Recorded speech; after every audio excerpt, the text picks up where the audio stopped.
இப்போ இந்த கணக்கில் பாருங்கள், ராமனுடைய வயசு அவனுடைய பொண்ணு வயசு மாதிரி 7 மடங்குறான். அப்போது ஆர்னா ராம் அப்படின்னு வச்சு ஈக்குவல் டு பொண்ணு பேர் வந்து நந்தினி 7n அப்படின்ட்டான். ஓகே, முடிஞ்சு போச்சு. இது வந்து இப்போது. அடுத்து 5 வருஷம் கழிச்சு அப்போ என்ன செய்யணும்? r + 5.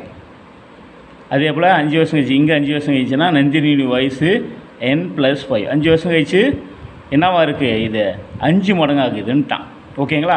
இப்போது ஒன்றும் இல்லை, இதை நீங்கள் சால்வ் பண்ணாவும் முடிஞ்சிடும். இப்போ ஃபஸ்ட்டு இதை எடுத்துக்கலாம். அதாவது r + 5 = 5 × 5n + 5 × 5 25. உங்களுக்கே தெரியும் ஆருடைய வேல்யூ இவங்க கொடுத்துட்டான். அதாவது ராமு 7 மடங்கு நந்தினி. அப்போது ஆறுகிறத 7n போடணும். இப்போ பாருங்கள், ஆறுக்கு தான் 7n. ஓகே, ப்ளஸ் இந்த 5 அப்படியே இருக்கட்டும்.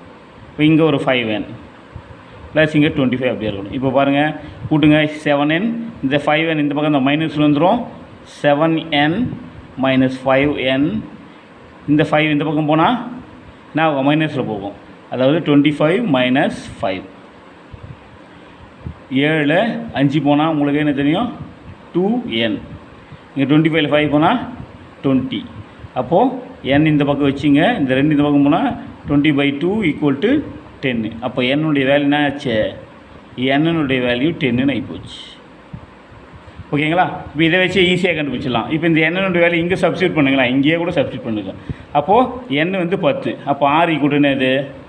r = 7, n வந்து 10 = 70. அப்போ r வந்து 70. உங்களுக்கே தெரியும். அப்போது n வந்து 10, r = 70. இதுதான் இப்போதைய ராமுக்கு 70 வயசு, நந்தினிக்கு இப்போ 10 வயசு. ஆப்ஷன் டி தான் ஆன்சர். ஓகே ஃப்ரெண்ட்ஸ், ரொம்ப ஈஸியான ஒரு எக்ஸ்ப்ளனேஷன்.